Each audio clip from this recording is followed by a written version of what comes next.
Hello. तो देखिए, आपका क्वेश्चन है, यदि पेट्रोल की कीमत में X% की वृद्धि होती है लेकिन खपत में X% की कमी होती है तो आपका कुल खर्च में जो कमी आती है वो आती है 20.25 की, है ना। यदि अब हम अपना व्यय और उपभोग दोनों को X/3% की वृद्धि करते हैं तो आपको बताना है व्यय प्रतिशत में क्या चेंजेस होंगे। ओके, तो देखिए, यदि मैं इस क्वेश्चन को करूं तो मैं किस तरीके से इस क्वेश्चन को सोल्व कर सकता हूं। देखिए, आपको पता है 20-25 जो वैल्यू होती है किस नंबर की का स्कोर होता है। तो आप देखेंगे 45 का स्कोर होता है, तो हमारे यहाँ से x की वैल्यू कितना आ जाएगी 45।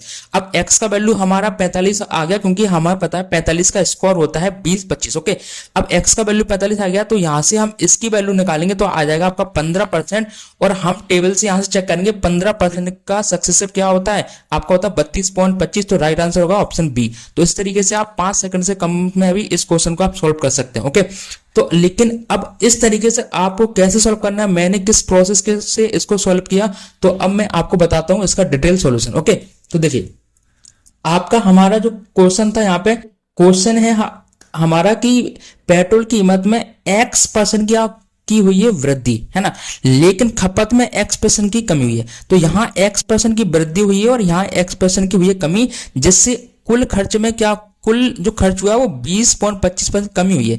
मतलब जब भी आपका ऐसा हो, क्योंकि इसका एक फॉर्मूला होता है, क्या होता है कि एक बार जब कोई चीज बढ़ती है और सेम सेम परसेंट, जैसे कोई चीज आपकी 10% हम बढ़ाते हैं और फिर 10% क्या करते हैं, कम करते हैं, तो इस केस में हमेशा आपको क्या होगा, लॉस होगा। और इसका फॉर्मूला होता है आपका X/100% इक्वल टू आपका कितना था, यहाँ पे देखेंगे 20.25% है कि नहीं। तो आप देखेंगे परसेंट से आपका परसेंट कैंसिल हो गया और एक्स स्क्वायर बराबर यहाँ पे कितना आएगा, 20-25 आ जाएगा आपका। और x बराबर कितना आ जाएगा, 45, क्योंकि हमें पता है 45 का स्क्वायर होता है ना।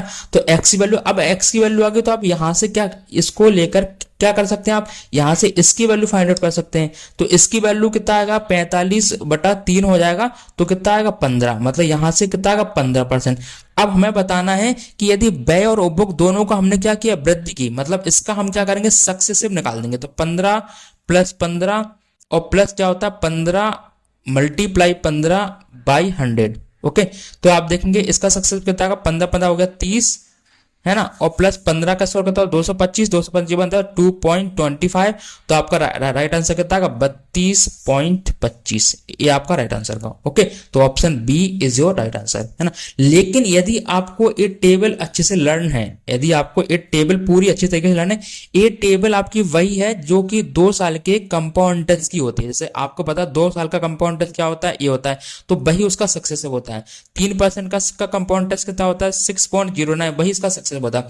ऐसे ही मेरे को ये टेबल याद थी, इसलिए मैं विदाउट पेन पेपर के भी इस क्वेश्चन को 5 सेकंड नहीं 2 सेकंड में इस क्वेश्चन को सॉल्व कर सकता हूं, है ना, क्योंकि मुझे पता 15% फ्रैक्शन है, क्योंकि हम सीधा कर सकते हैं। हमें दिख रहा है कि 20.25 हमें दिख रहा है और हमें पता है ये 45 का स्कोर होता है, 45 का हुआ। यहाँ पे हम इसको 3 से करेंगे डिवाइड, तो 15% और 15% का आपका सक्सेसिव होता है 32.25। तो right answer option B. Okay, तो ऐसे ही वीडियो के लिए आप हमारे चैनल को जरूर सब्सक्राइब करें और मिलते हैं ऐसी नेक्स्ट वीडियो। अब तक के लिए thank you, take care, bye.